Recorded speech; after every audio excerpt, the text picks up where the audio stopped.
గ్రామంలో రైతులందరితో కలిసి సమావేశం ఏర్పాటు చేయడం జరిగింది. ఈ సమావేశంలో రైతులందరూ కూడా నాణ్యమైన విత్తనాలను తీసుకోవాలని సూచించడం జరిగింది.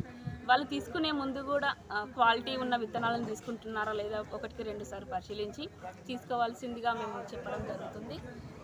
ఈ కార్యక్రమంలో మనకు గవర్నమెంట్ కేటాయించిన డీలర్లు లైసెన్స్ ఉన్న షాపుల దగ్గరనే కూడా విత్తనాలు తీసుకోవాలని చెప్పడం జరుగుతుంది.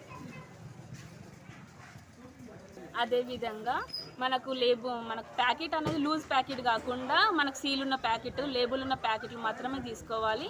ఆ లేబుల్ పైన మనకు test of date, test of packing, మనకు date of experiment date plus అవన్నీ కూడా చూసుకోవాలి. ఎక్స్పెరిమెంట్ అయిన వాటిని విత్తనాలు తీసుకోకూడదు, రైతులు కూడా అది ముందు చూసించుకోవాలి అందరూ కూడా.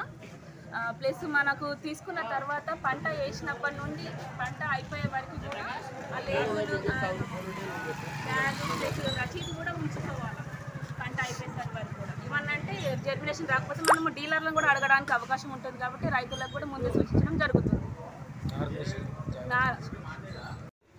వ్యవసాయ శాఖ ఆధ్వర్యంలో ఏర్పాటు చేసినటువంటి విత్తనాలు ఏ రకంగా కొనుగోలు చేసుకోవాలి, విత్తనాలను ఏ రకంగా మనం మంచిగా కావా తెలుసుకోవాలంటే వాళ్ళు ఏం చెప్తున్నారంటే ఎక్స్పైరీ డేటు, ఏ కంపెనీ కొంటున్నామో అవి, అట్లాగే విత్తనాలు తీసుకున్న తర్వాత కూడా అవి మంచిగా మొలకెత్తున్నాయా లేవా చూసుకునేటందుకు మన దగ్గర మనం కొన్నప్పటి కాగితం కూడా, ఇప్పుడు మనం ఏదైతే విత్తనాలు కొనుక్కుంటున్నామో ఆ బిల్లును జాగ్రత్త పెట్టి ఆ చివరి వరకు పంట వండే వరకు జాగ్రత్త పెట్టుకోవాలని చెప్తున్నాం. ఎందుకంటే ఈరోజు మార్కెట్లో కల్తీ విత్తనాలు ఎక్కువైనాయి. మనం తీసుకొచ్చి ఆడబడేసి ఇది తీసుకురండి, ఇది నీ దగ్గరనే ఉన్నా అంటే అది ఎవరు తీసుకునే పరిస్థితి ఉండదు. నా దగ్గర ఉన్నా అంటాడు వాడు దబాయించడానికి, నా దగ్గర ఉన్నవన్నీ దగ్గర ఏముందని అంటాడు. కాబట్టి మనం పెట్టే సీడు 1-2 సార్లు వాళ్ళతో తెలుసుకోవాలి. అదేవిధంగా ఆ లేబులు, ఎక్స్పైరీ డేటు, దానిలో వాళ్ళు ఇచ్చే జర్మినేషన్ ఎంత పర్సెంటేజ్ ఉంటుందనేది అవన్నీ క్షుణ్ణంగా తెలుసుకున్న తర్వాతనే మనం వాళ్ళ దగ్గర 1-2 సార్లు ఆలోచన చేసి 1-2 షాపులకి వెళ్ళి తీసుకోవాలి. ఎందుకంటే ప్రథమ దశనే ముఖ్యమైనది వరి పంటకు. మనం ఇక్కడ విత్తనం చూజ్ చేసుకోవడమే కరెక్ట్గా ఉండాలి.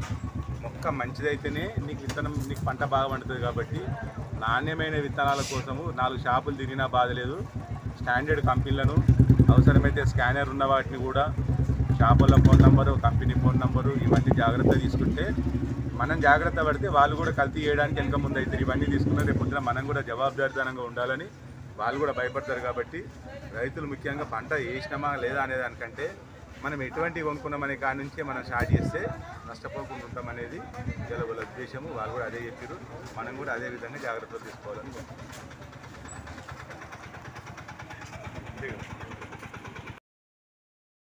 MFSN ఛానల్కు లైక్ చేయండి, షేర్ చేయండి, సబ్స్క్రైబ్ చేయండి.